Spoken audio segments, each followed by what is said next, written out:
And so now that we kind of finished our one fun topic for the day, we're gonna kind of go into the more. Hey, they're all fun. They're all fun.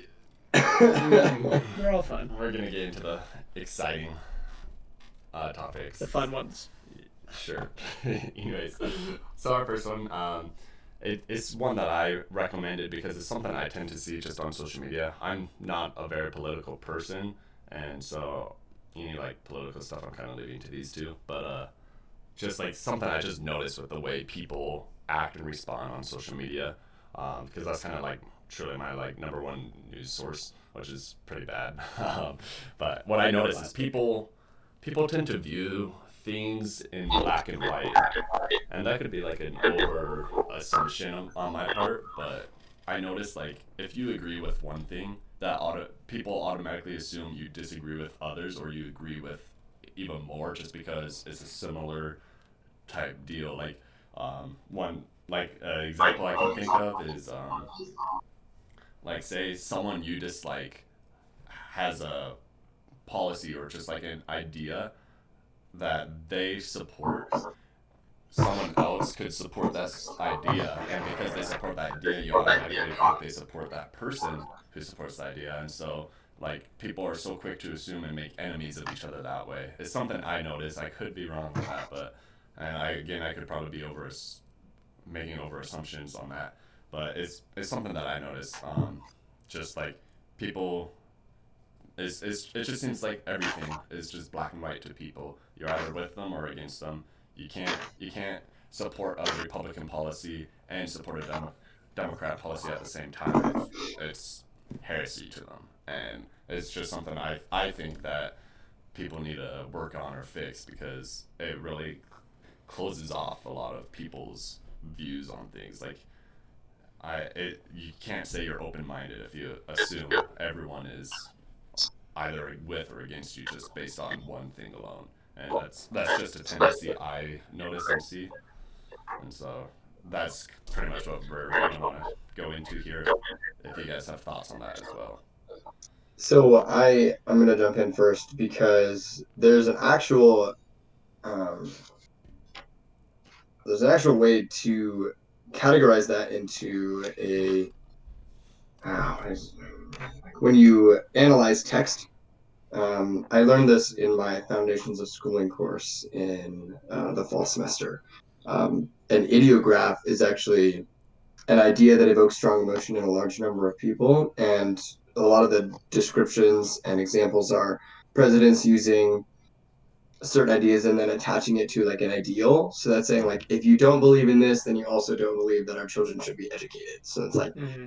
if you didn't believe in that, then you feel that children shouldn't be educated in the modern world. So it's kind of like guilt tripping, really, Yeah. in my perspective. And it's called an ideograph. And what's really interesting to me about what you said is that there's no way to like half-heartedly agree to something. It's either one way or the other, and that came from a social cultural studies in education. It's by Richard Quantz, so to reference that. But there's no way to agree with two things at once. It's either black and white. It's black. Everything's black and white now, and Mm-hmm. it is really frustrating. So Mm-hmm. I just wanted to jump in and kind of Yeah. classify No, that. no, Totally. it's perfect. I'm kind of in the same boat. Like I'd say at the beginning of 2020 and actually into like summer of 2020, I was like super hardcore Republican. I was like the definition of a classic Republican. And then I went to college and I actually started like reading books. I started. Don't be laughing at me now. Come on now. Classical conservatism. Yeah, so I was just the classic Republican. Then I started like researching. I started reading a lot more like politically oriented books. I started looking into policies, looking into like fiscal policies, economic policies, social policies, everything. And I ended up like not switching to Democrat, but it was almost like I realized, wow, the side I've been on is not only wrong, but the other side is also kind of wrong too. So I was like, well, this kind of sucks now. So and it's annoying because now that I say that, it's like, okay, now I don't even have a side, and so if I pick certain policies from both sides, it's so black and white to both sides that it's like, okay, well, if you like certain social policies, you obviously can't be a Republican, but if you like certain fiscal economic policies that are more right leaning, you can't be left. So it's really annoying. Like, I don't know. Like, I think Just me a lot. Wait, go ahead. we've had a lot of conversations about this kind of stuff, and I don't think I've Yeah. ever asked you this, but have you taken a political identity test? Yeah, and I actually leaned left, which is funny, but Yeah, which I is think actually it was really funny. I if laughed. anybody was to watch this, I strongly encourage you to take a political identity test because you'll Yeah, find out a lot more about yourself than you could ever imagine. yeah, and I go ahead, go ahead. I was in high school and I went to a really small school. My town was like no more than 3,600 people. And I had recently come out as gay to my friends, and so like people in school were finding out, and it wasn't a big deal to me, but it apparently was a big deal for everyone else. And I actually thought that I would test it like as a Republican. I was like, it's obvious. But I got this really weird result the first time. I actually tested as a centrist in Yeah, terms of like Republican and Democrat, and then like there's another ones like anarchism yep, and like totalitarian, maybe. I don't even remember. yep, And I was just like dead in the center of everything. So I took another one that was just like a two-way spectrum, and I actually was a libertarian, like liberal leaning. yeah, Like Tristan said, like it was a really weird experience for me because there's just so much, there's so many questions that I didn't even think of that would involve my political standing. So I encourage anybody to just go online and look at political identity test, and you'll find out a lot more about yourself. Yeah, yeah. Go um, ahead. with what you're saying there, like I can relate in a sense. I've never really bothered with politics personally, so I've only ever like I've fallen under that trap. If you believe in, as you said, like people would say, if you believe in this but don't believe in this, then you don't care about like the example you used was like children's education or like I've fallen into that trap where it's just like people around me seem to be rather conservative and Republican, and so I was like, oh, that's what I am. You know, I want to agree with those around me type deal, and so like even if I personally felt like a far left policy was something I agreed with, I wouldn't say I agreed with it just because of what it fell under was like far left stuff. And I had that problem in high school, and I don't even remember what I was when I took the identity test. I think I was more totalitarian, but I don't quite remember. But Yeah, I mean, I took that one 3 years ago, so yeah, I'm definitely changed, yeah, especially attending a liberal arts school. yeah. So But I've always hated to be. I've always like the thing that got me out of that mindset was like my brothers. I think they're really smart. Like that sounds kind of ignorant, but like they always put. I feel like they put me in my place constantly. But like they would ask me questions, and I was just going off the fact that I thought of myself as like a conservative Republican, and they would ask me questions and stuff, and they'd like they'd make points, and I was like, I agree with that more than what I was saying, and I just like kept finding myself contradicting myself because I believe one thing but said another, and that was the problem I had for a long time. And it's actually like that's kind of like a good basis of why I was inspired to do fluid perception as well. It's just like I feel like there needs to be, or I want this to be like a way for people to kind of separate from following the idealistic views of those around them as what I fell under while I was in high school and even before that, and really just find things out on their own. And I tend, it could be a bad thing, but I tend to just kind of go off of like how I like to associate things with what I personally find to be, you could say morally correct, but I don't, I kind of like to stay away from the verbiage of morality with things, but just like what I find to, what makes me feel happy to support type deal, you know, like I remember maybe freshman, sophomore year of high school, I thought to myself, I was pretty, like, I would say I was pretty anti-LGBT community. Like, I didn't care for them. I didn't openly support but I also didn't openly, like, go against them or Oppress anything. them. Yeah, it's just like Discriminate.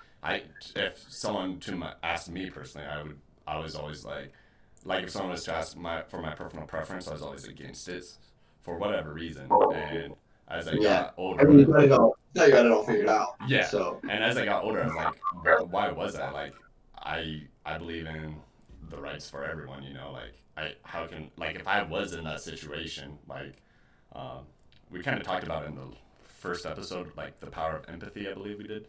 Um, Hmm.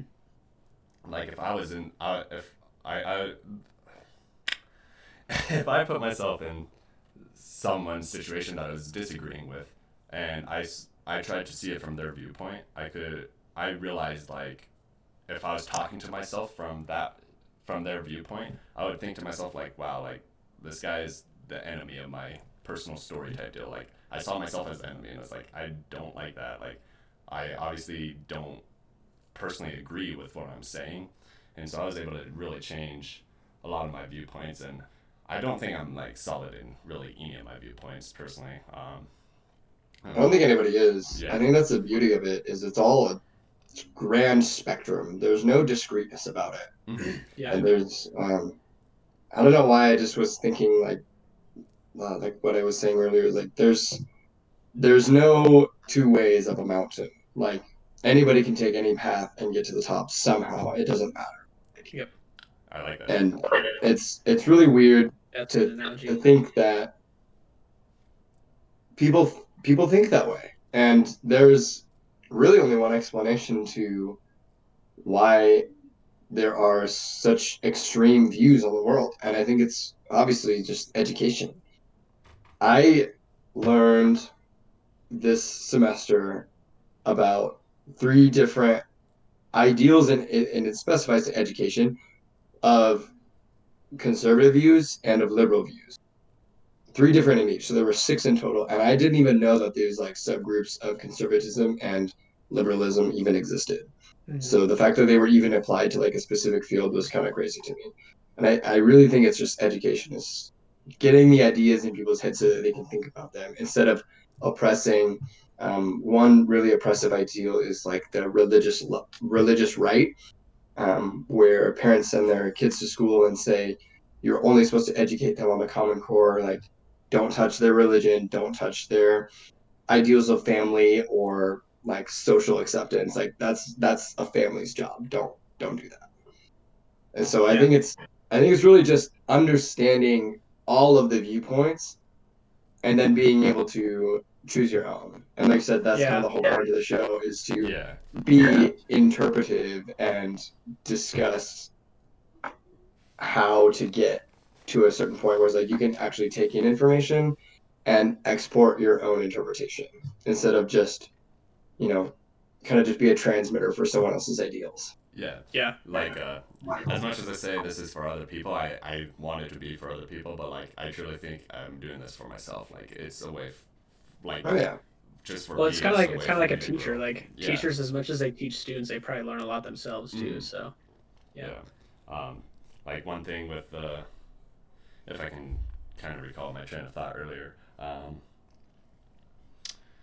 like one problem that I have with like the, just how people see everything black and white is like the thing that really annoys me is when people put words in your mouth because of something similar that you said. Because you could say, I I believe in everyone's personal rights, and they could say, so you're saying this, and totally like manipulate what you were saying and Yeah, manipulate I your hate point that. of view Yep. as an enemy.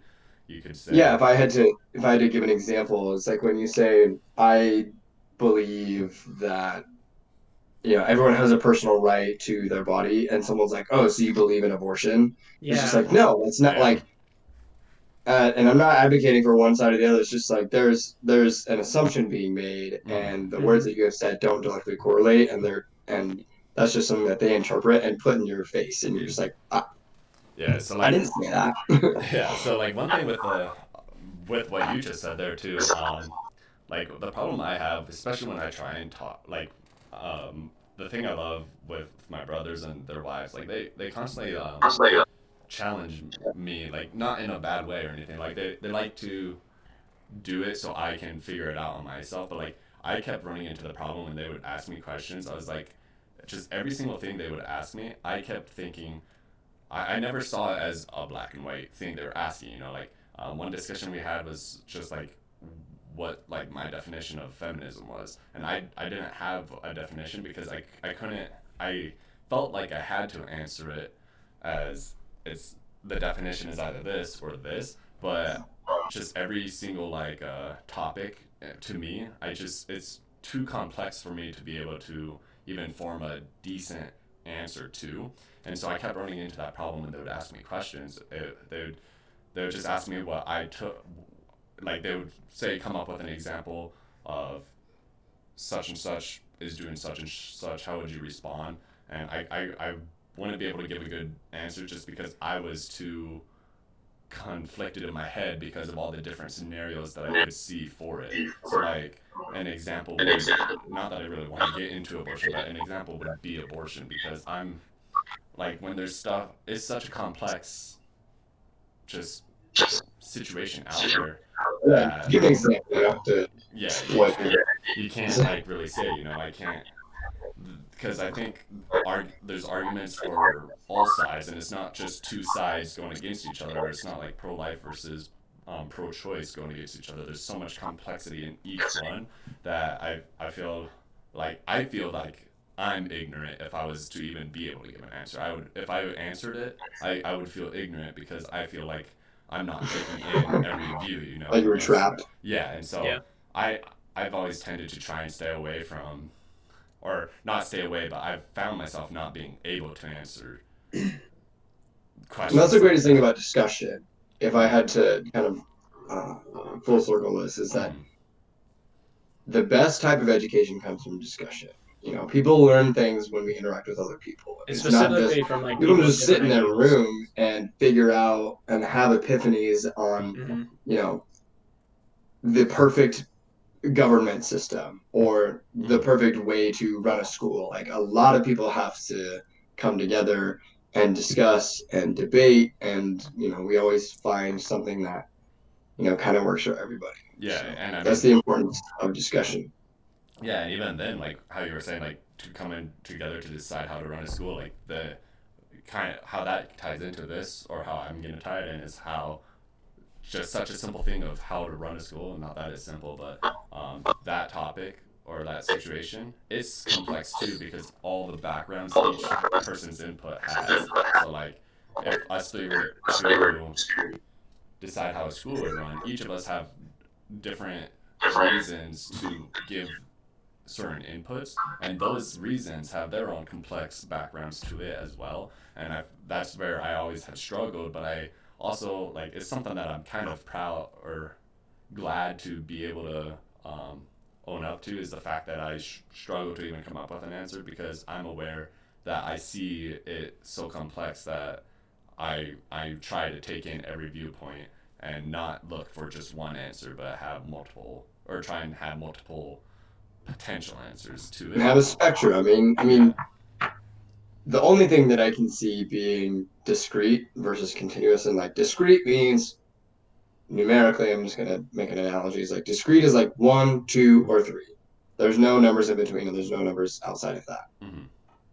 Continuous means that like you can between 0 and 1, there are infinite numbers because you can do 0.1 and 0.2 and 0.001.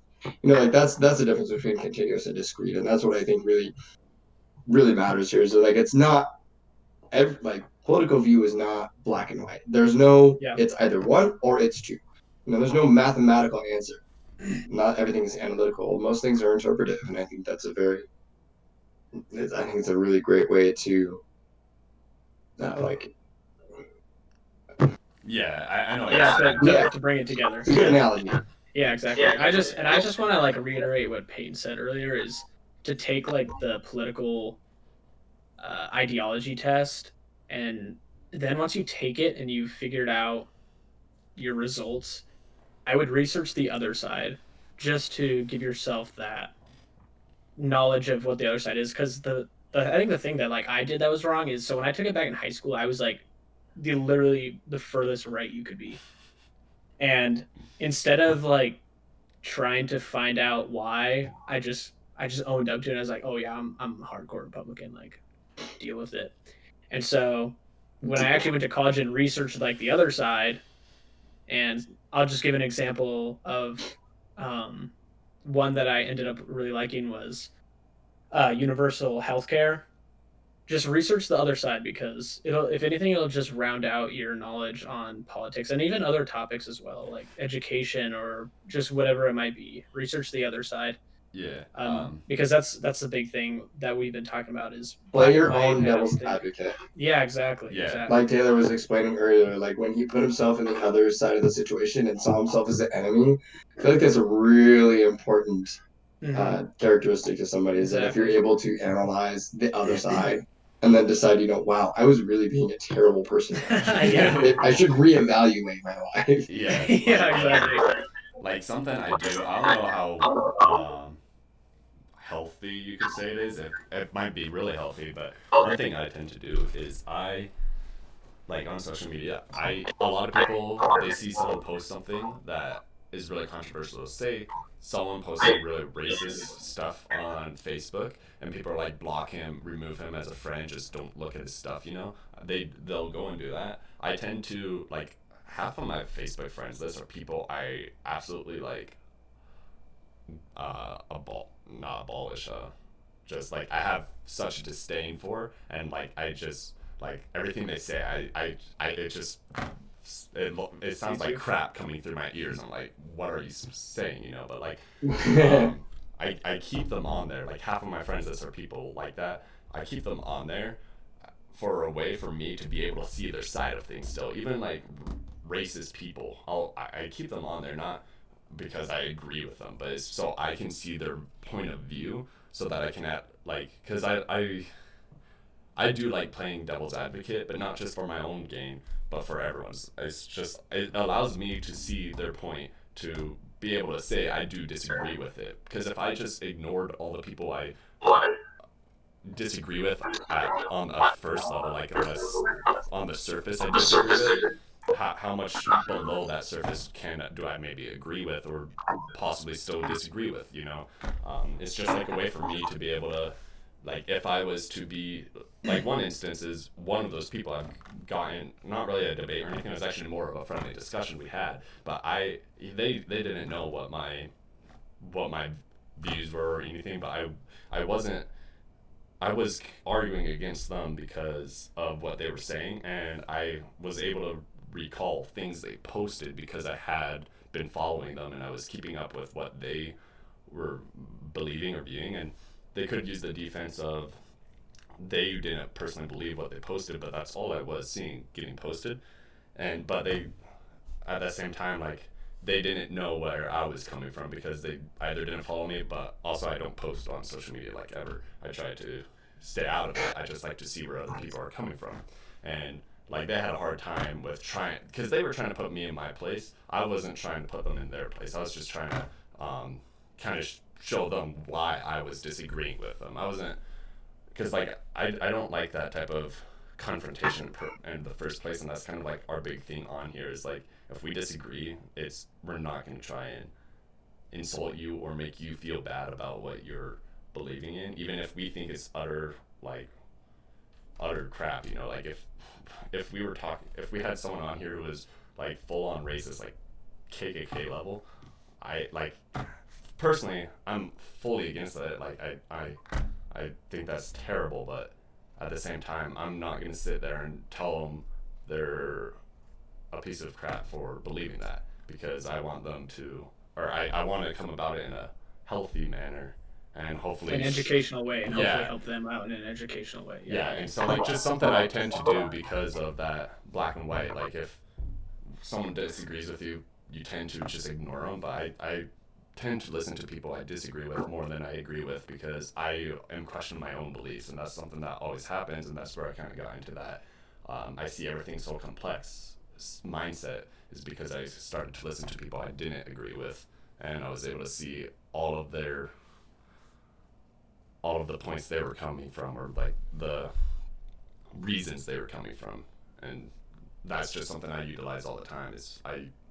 it's kind of like that saying, keep your friends close but your enemies closer. It's like if I keep these people I disagree with and I constantly see what they're doing, I'm able to, not that I'm in a negative way, but I'm able to at least prepare myself for that type of situation. Because if it was something I didn't look into and see their point of view, how am I gonna have a discussion with them if I don't even know where they're coming from and they're saying stuff about an ideology, but I don't know where they're coming from? How am I gonna be able to defend myself and defend that thing if I don't know where they're coming from? I'm really itching to say something. So I'm gonna cut you off. I really can't more. I got a current about you. There's a lot of studies in psychology now with new forms of social media and technology that are bringing youths to a more defensive standpoint. And I feel like people that automatically just shut out other people because of their ideas or their political views or their stance on whatever and whatnot is because we're so. I feel like people have become so close-minded and so narrow-focused is that they just get defensive when somebody questions them and they don't want to actually defend their ideals. They just say, well, this is just how I was raised, or this is just what I believe in. Just like, but why? I feel like any healthy person would be able to ask the question, but why, and be able to answer it. Yeah. Anybody who wouldn't be able to answer and back up their claim is just being defensive and therefore has no like evidence, no way of showing like this is why I believe in these things. And there are people out there that will get defensive and then can actually back their shit up. But I feel like a lot of newfound psychological research shows that with all of this new technology and media, it's just a lot of people just get one thing in their head and then they're just stuck like that because they're scared to be wrong or they're insecure. And I think people are just afraid of that. Yeah, and see, I would even say that was like me, even like 6 months ago. Is I was just so. I mean, I still hate being wrong, but I've gotten a lot better at it. And before I was terrible at it. Like if you actually proved that I was wrong, I would get just pissed. I'd be like, no, you're wrong. And see, I think that's the main side effect of this whole black and white topic is if you see the world in black and white, you end up becoming just ignorant to facts or statistics or anything. And when someone proves you're wrong or even just brings up an opposite point, they almost personally attack you like, no, you're wrong because you're white, or you're wrong because it's just like, why you gotta attack me, like, man? Yeah, like why you just my view. Yeah, exactly. And it goes back to like even our past topics of we talked a little bit about like opinions and how some people will post their opinion on like Twitter or Facebook and think it's like it's correct when it's clearly not. And if someone calls you out, they immediately call you something that you're not. And that actually ties into our next topic. I'll stop there with that. So. Okay. Yeah, like I mean, this might sound really like cheesy and stupid, but here comes the motivational speaker in me. Here we go. God help us. Just like about how people see the world in black and white. It's like there's obviously way more colors to that. Like you can come up with 30 color combinations just in between the two colors red and yellow. Yeah. And so like it's a rainbow. I know. But I mean there's more than just black and white in the world, and even between black and white you have 50 shades of gray, you know. And you just have someone. I had to. Cancel culture right here. Yeah. Tanner's about to start stripping now. Yeah, but yeah, you know, like there's more to it than just the two sides, and it seems like the black and white are the more prominent things in policies, politics, or just really any view. Is yes or no. It's you agree with me, disagree. You know, it's you're with me, against me, and it can be educational views. It can be nature versus nurture. Like the basic gen psych idea is just like, is it your environment, or is it the way that you were raised? It can be the way that we interpret music, or just the way that we even write music, or what certain lyrics even mean to us. It's all interpretation. Yeah, and really, this is this is a really good topic. I think Taylor brought it up. This is such a good topic for what we do, because I think probably 90% of our goal is to make sure, or to enable people to not have that black and white view, to have that rainbow view. Fluid I'm not sure perception. that fluid perception. Oh dang! Look at that. Trademark. I'm telling you, dude, the name's fine. Copyright. Yeah, 2004. yeah. The name's But yeah, it's so true. Like we've talked about, we want people who have the black and white view to come on and talk to us, or just we don't really care who Like comes on and talks to something us, we but- tried to do. I don't know how well we've done it. We try to Yeah. play devil's advocate against each other, but for Yeah. all I know, we could have been holding hands all that last Oh yeah, well, episode, you yeah. The know? other thing is, people could easily be watching it and think, well, they have the most black and white view. And if that's the case, then please come on and tell us, because like at the that'd be nice to beginning, know. at the beginning of this topic, I was like, people are so quick to make broad assumptions, yet that's a broad assumption itself. So it's like, Yeah. you have to be careful about it, but Well, then you I also mean, have to be confident in what you say as well. yeah. I mean, the only thing, just to kind of bring in a little devil's advocate, on the defense of seeing the world in black and white, is it makes it easy, honestly. Like, you know, if you see the world in black and white, decisions become a lot easier to make, because it's either this or this. It's super easy. You don't have to think, oh, it's this. Well, I would this. counter that with how easy of growth are you having then if you're just shutting out everything that. Who said I was trying to have a growth? Well, you're saying if you live your life just in black and white, it's easy, and I would almost Well, yeah. argue that it's not. Well, yeah, I'm just saying, like, we can use that argument against someone who sees the world in black and white. I obviously try not to see the world in black and white, but yeah, it's true. You don't have really. I definitely don't. Yeah. You obviously don't have much growth if you see. I see it in red, white, and blue. Okay, shut up. But yeah, All right. do you Speaking guys of the have- red, white, and blue, I think we're. I'm Hey, actually we're at top. 3. We're at 3. Red, white, and blue. So we got a third one in there. We're getting close. Yeah, but yeah, I mean, if you're watching this and you have points to bring up on that, please feel free to comment, and if you even want to discuss with us, well, we'd love to have you on. And take the political test. Yeah, definitely take that. And so, It's like a passport to be here. Like you have to have a political. You have to have the ideology political test. test. That's going to be the Let's go. quiz to get in. let me just drop